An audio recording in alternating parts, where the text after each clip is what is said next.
YouTube is Mike from Asymmetrical Preparedness. Today I wanted to cover lone wolf and being a lone wolf prepper. So, with that said, yeah, you don't want to be a lone wolf. Trust me. You got to have a MAG, mutual assistance group, tribe, team, group, whatever you want to call it, family, extended family. You won't make it on your own, period. I mean, even as a solitary family, even if you got a big family with a bunch of kids and a bunch of, older kids, you need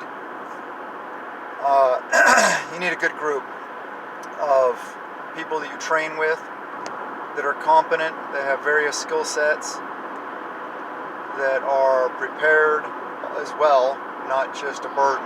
They got to be an asset, or they shouldn't be in your group, unless it's family, of course. And situations dictate that you have to have a family member on board that's not as capable as others. Of course, we understand that. You can't be awake 24 hours, 7 days a week. That's a fact. You got to have people out on guard, listening post, observation posts. You got to have foraging. You have people growing food. You got to have people doing the laundry, cooking the food, doing the things, hunting. All the stuff. Plus, you'd be lonely on your own. It's a lonely world out there, and if you got all these threats coming at you all the time, you just get worn out and dead. So you need a group. Best thing is they're like-minded, of course. I mean, why else would you be in a prepper group if you weren't like-minded? Also, it's important to have at least a basic moral belief structure that's the same. Maybe faith-based. Everybody doesn't have to be the exact same faith. But if you're going to have a tight-knit group that you're relying on, you're relying your life on, your family's life on, it'd be really good to have, at least some spirituality. Yeah, there's power in numbers. Same with when crap hits the fan, when things go south.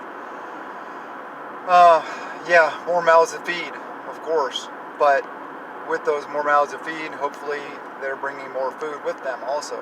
Not just a burden like I talked about. You're going to have people to share duties. You're going to have,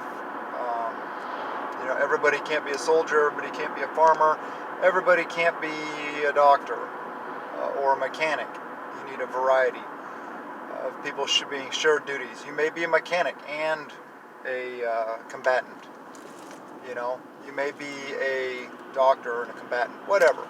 You may be a farmer and a doctor. You know what I'm talking about. You got to have a variety of skills and be constantly improving yourselves, each and every one of you, to be better off, to have more skill sets, more to offer the group, and better prepared on your own.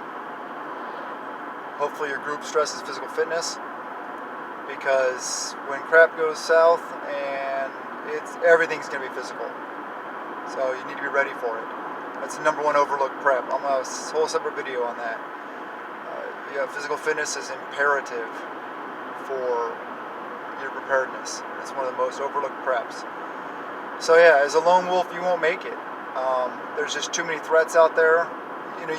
Some guys may think that they're just going to go way back in the woods, and hide out in the mountains. Okay, that may last for a little while. But like I said, you're not able to stand guard, stand watch 24 hours a day. You got to sleep, you got to eat. There's so many different duties that's going to be needed to happen when stuff goes south that you just can't do it alone. You got to get out there. You got to meet people. You got to get your groups formed.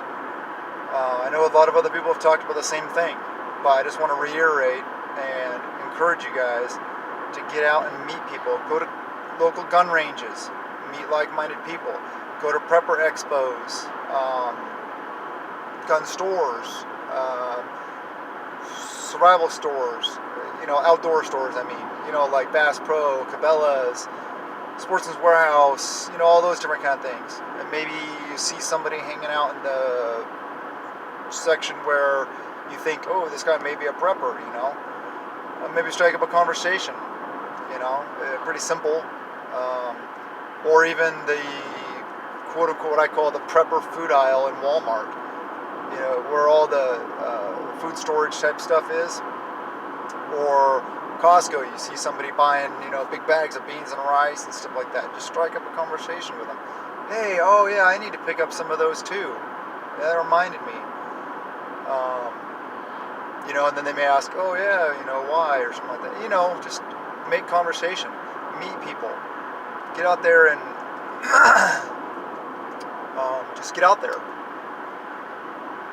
Yeah, it's super important. You got to be a member of something bigger than just yourself and your immediate family.